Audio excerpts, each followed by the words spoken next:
Hello, and welcome back to Rap Cinema. Today we will be talking about the story of a man with multiple personalities, some very dangerous and some friendly, who abducted 3 girls, with the goal to feed them to the most dangerous personality. So take a seat, relax and enjoy. The movie starts off with Casey staring blankly out of a window at a birthday party. The birthday girl, Claire, walks over to her friend, Marcia, and her father and taunts him as he forced her to bring Casey to the party. Casey is shown standing in the corner alone, attempting to get a lift. While Claire is trying to leave the venue, Casey walks over to them and states that her parents' car broke down, and that she will get the bus. However, Claire's dad is not happy with the idea and offers her a lift home. They walk over to the car, and everyone gets in, except for the father, who has been given the job of carrying and storing the presents in the boot. Claire and Marcia are watching videos in the back of the car, while Casey is sitting in the passenger seat. There seems to be a commotion at the back of the car, causing a loud thump to be heard by Casey. She ignores her concerns as the dad gets into the car. But to her surprise, she notices the food boxes have been dropped in the wing mirror. Claire slowly looks around and notices a random bald man in the car, named Kevin, who seems weirdly calm. It is revealed that this personality of Kevin's is called Dennis, who is one of Kevin's most dangerous personalities. Claire noticed this and confronted him, but he put on his mask and sprayed her and Marcia with smelly spray, causing them to have a little nap. All while this is going on, Casey is sat there, having a staring contest with the man, but is soon put to sleep as well. The camera cuts to Casey awakening, while the other girls are shown, scared and hugging each other, like they are in a shitty romance. Casey looks around the room and notices the old wooden walls and the steel door keeping them trapped inside, but with an oddly nice bathroom. Casey finally gets up from her nap, and they all begin to worry and wonder what all has just happened and how they got there. Footsteps, banging and doors closing are heard in the background, all while the lights in the room slowly start to brighten. The door opens and Dennis is seen at the other end of the door, with a chair in his hand. He sets the chair down and takes a seat in front of the girls. He looks at them awkwardly, making weird facial expressions, like a dad trying to decide what he wants from McDonald's. He looks at Marcia, who begins to roll down her skirt as she is uncomfortable, which Dennis sees and states that she will be first. He walks out of the room, with his chair, but comes back and aggressively grabs Marcia, who is shown fighting and screaming to get away, which did work for a second as she was able to detach from his bear hug and run over to Claire, who strangely said for her to pee on herself. Dennis eventually grabs her again and lifts her out of the room, slamming the door behind him. Screaming is heard from outside, causing Claire to repeatedly bang on the door, but within seconds, Dennis comes back through the door and sets Marcia down. He seems angry and very frustrated as he begins to yell and slams the door behind him as he walks out. It is revealed that Dennis wanted her to dance with him, but as she peed herself, he was not in the mood anymore. Understandable. A woman is shown walking up a spiral staircase. It is revealed that she is Dr. Karen Fletcher, Kevin's trusted psychiatrist. While making her tea, she watches the news, where the reporter states that 3 students have been abducted in broad daylight. She doesn't pay any further attention to this, and goes over to her computer to check an email that she had received, revealing that someone needs to see her, urgently. Kevin is shown walking up the same spiral staircase as before, who is excited to show Dr. Fletcher his new drawings. Dr. Fletcher slowly looks through the drawings, while Kevin begins to explain which his favorite is and why he drew them. It is revealed that this personality of Kevin's is known as Barry, who seems to be a much friendlier and kinder person compared to Dennis. Karen is trying to figure out why the email he sent was so urgent, but it seems like all he wants is to talk. Karen begins to grow suspicious, but she is unsure why, so she begins to ask if anything happened, which Barry ignores and changes the conversation. Barry attempts to leave, but Karen tries once more to figure out if anything happened, which yet again, Barry does not answer, saying for her not to worry. The camera cuts back to the girls peeking through the crack in the door and listening to what's going on outside. They are excited as they notice an unknown woman standing outside of the locked door talking to someone. The girls begin to shout for help, in hope that the woman is able to set them free. As the door opens, the girls step back in disbelief at what they are seeing. It was not any random woman, it was one of Kevin's personalities, named Patricia, who reassures them that everything will be okay. Dennis walks back in with a bucket and cleaning spray, complaining about the lack of cleanliness of the room.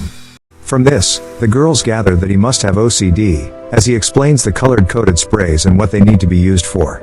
Casey walks over and takes the bucket from Dennis, and while they are about to clean the floor, Dennis reveals that he was sent to get them for a reason, as they are sacred food, which confuses the girls. Open files are shown, scattered across the floor, and on these files state some of Kevin's 23 personalities.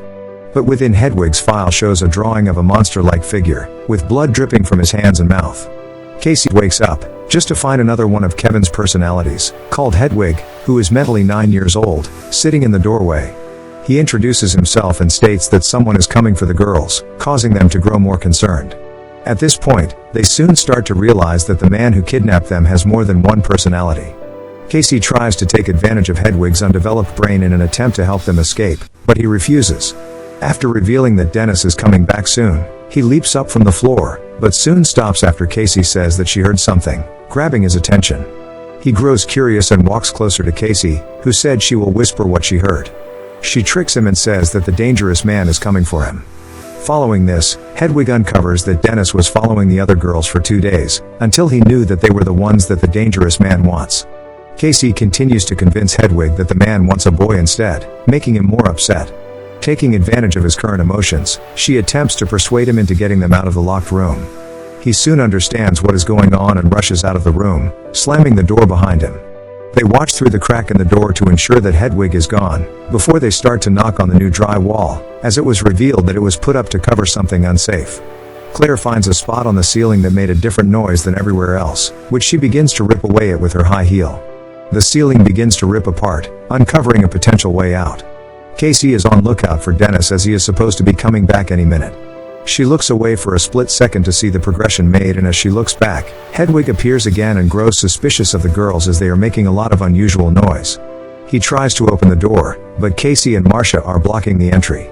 They eventually rip the dry wall off, revealing a vent which Claire rips off as well. Hedwig gives up and walks out of view of the girls, which Claire takes advantage of and attempts to pull herself up into the vent. She finally gets up, but as soon as she is up, Dennis comes back, and pushes the door open with ease. Claire crawls through the vent and drops into another room. She rushes through this room and a long hallway until she hears Dennis shouting in the background. She finds lockers, which she rushes into in order to hide. She calms herself down so that Dennis doesn't hear her. But this was not a match for Dennis because he is obviously a master at hide and seek and sneaks up in front of the locker she was hiding in. He politely asks her to step outside, which at first, she was hesitant about, until he asked again and she got out. Dennis is now screwing a door of a storage room shut, which Claire is now trapped in with no sweatshirt as he took it off her due to the dirtiness of it. He goes back to the main room with the other 2 girls and secures the vent so that another incident cannot happen. Before he leaves, he insists that they take off their skirts and shirts to clean them. Barry comes for another unscheduled visit to Karen, but while talking, she believes that she is actually talking to Dennis. She challenges this by asking multiple questions and testing his OCD, which seems to surprise him, but eventually she gives up. Karen and her associate Jai work together to track down Barry's movement through CCTV cameras. As they are analyzing the footage, they soon discover it was Dennis, through subtle hints in the camera feed. Casey is woken up to Patricia hovering above her, with a tray of food in her hands, but are soon led to the kitchen by Patricia for some proper food and some Asian music. But while Patricia is distracted making food, Marcia slowly edges her way of her seat and attacks her with her chair, which stuns Patricia, and Marcia makes a run for it, but doesn't make it very far as she runs into a locked door. She frantically looks around for an escape or a weapon, but Patricia appears behind her and locks her in another storage room. The next night, Casey wakes up with Hedwig sleeping in the bed with her. He begins talking about his CD player and how he listens to rap music beside his window, which sparks Casey's attention. She convinces him to sneak her into his room by saying that she wants to see him dancing, and after a lot of persuading, he finally agrees to show her sometime. Barry comes back with another unscheduled visit with Karen. She is still convinced that it is Dennis is pretending to be Barry, so she tests him again by asking more questions. As a result, Dennis came clean and started talking to Karen about the struggles he's going through and that he and Patricia have taken control over Kevin's body. Casey is woken up by Hedwig once again as he wants to bring her to his room. They get to his room and Hedwig turns on his CD and begins to dance like he's a malfunctioning robot. Casey's hope to escape through his window soon crumbles as she figures out that it is just a drawing of a window instead of a real window. After this realization, Casey desperately tries to get Hedwig to help her leave, but instead, he gives her a walkie-talkie that he stole of Dennis. Casey turns it on and another man answers on the other end, so she begins to request help, resulting in him charging at her with bat. He then grabs her, but she is able to fight him off and continues to talk to the man on the other end of the walkie-talkie, but he thinks it is a prank call and does nothing. An unknown personality takes over for Hedwig and takes the walkie-talkie, then leads her to the main room again, but she notices a screw on the floor, and picks it up before Dennis comes around the corner. Dennis begins to describe the beast as a sentient creature who represents the highest form of human evolution and states that the beast will be coming out tonight, indicating that they do not have long left to escape. The camera cuts to Karen receiving multiple emails, all from Barry, indicating that the other personalities took over and are asking for help. Dennis walks outside of the house, and while he closes the gate behind him, Karen is seen getting out of a taxi. She insists that she can help whoever sent the emails to her, but Dennis keeps refusing. But after a while, he agrees to take Karen inside the abandoned house to talk about Kevin and his personal life, starting with how his mother did not like him. Lol. But more importantly, he begins to talk about the beast again, stating that he has met it, and begins to explain his appearance in detail, signaling that he is the alpha personality. Karen is flabbergasted, so she begins to walk out, but puts a hand napkin in the door hole so that it doesn't close properly. In order to look around without causing suspicion, she asks to go to the restroom. She walks up the hall and notices a door locked from the outside, with a light on inside. This spiked her interest, so she walks over to the door and unlocks it. She is disgusted to find Claire lying on the floor sleeping, who then begins to cry for help. Dennis walks over to Karen and stands very close to her, like he wants a sniff of her hair, and aggressively slams the door. She frantically attempts to get him to let the women go, but he is not listening to her suggestions and decides he's had enough of her talking and puts her to sleep. Once Dennis put Karen to bed like a little baby, he goes to the train station with flowers, hoping to meet the beast. While this is happening, Casey breaks free with the screw she found earlier, only for her hopes to crumble as she runs to the only door, which is locked. She notices a very old computer and uses it, displaying all of the different personalities' files. But Casey is not interested in that and tries to access some sort of websites, but there is no internet connection. Since there is no internet connection, Casey is curious to see what each of the personalities' files include, so she decides to click on one and a video clip is shown of one of the personalities. She is shocked by this, and out of further curiosity, she clicks on another file, showing another personality, making her even more shocked. Dennis is now on the train and begins to take off his clothes, like a stripper at a bachelor party, but soon falls to the ground in pain, like he is transforming into something. The camera skips between each of the girls struggling desperately to escape, with oddly sad music, signifying that the beast will be coming for them shortly. Dennis is seen arising from the ground, but with a much bigger physique. However, this isn't Dennis, it is the beast, who decides to climb up the train to show his masculinity. The beast arrives back at the abandoned house and climbs over the gate to get inside. Karen awakens and tries to write on a piece of paper, all while holding the pencil like a person who has never seen one before. The beast tries to sneak in behind her, but she notices it from the corner of her eye. She grabs a knife in hope to defend herself against the beast, but realizes she is no match and walks away, until it grabs her from behind and gives her a massive bear hug. With her last bit of hope, she stabs it in the leg multiple times, but being the rock-solid man that he is, the knife breaks in half. Karen is killed after this. Casey is still watching the videos of each of the personalities, until she notices in one of them where the door keys are. She looks in the same spot, and to her surprise, the keys were there. She walks down the hallway, hoping to find a way out, until she hears movement in an open room. This spikes her curiosity, so she walks over, but finds Marcia dead on the floor and falls back into the wall from disgust, but she continues to walk to the next room, which Claire is in. She looks alive and well on the floor, but not for much longer as she is trailed away and is slowly consumed by the beast. Casey runs away, but finds herself at a dead end with Karen's body. She is hopelessly looking around until she finds the note that Karen had written before she was killed. She puts down the note and turns around to see the beast climbing up the walls. With little options left, she begins to repeatedly say his name, which clearly does something to the beast as he walks out of the room, without touching Casey. By saying his name, one of the other personalities that we've not met took over Kevin's body, but seems just as confused as Casey. He realizes that he's not been in the light for over 4 years, due to Dennis and Patricia taking over the body. After this realization, this personality insists that Casey kills him with a shotgun he bought, but before she was able to walk over to the shotgun, all of Kevin's other personalities took over and attempted to convince her not to listen. Throughout the whole commotion, Casey was able to grab the shotgun, pushes the door open, that Karen had originally put the hand napkin in. She escaped out of the room just in time, as the beast is taking over again to finish what he started. Casey was able to find shotgun shells inside of a locker, which she grabs and runs through the underground tunnel.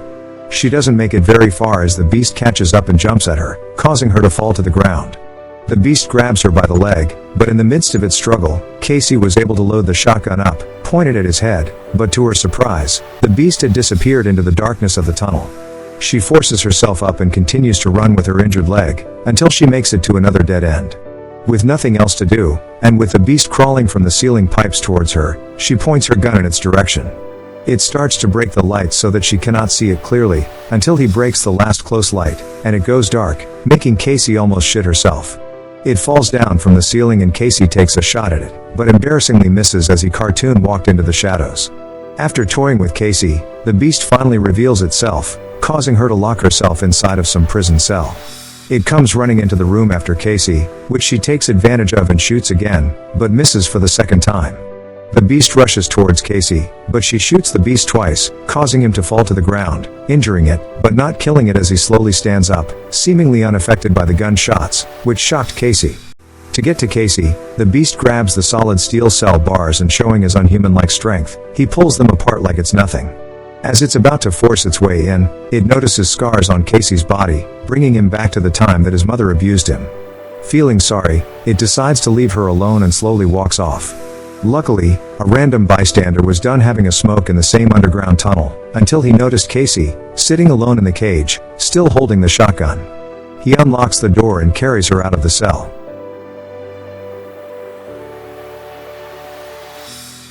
The movie ends with Casey sitting in an ambulance getting treated for her wounds, while Dennis is in an abandoned building, aiding his wounds from the 2 shotgun blasts and mixing between his multiple personalities.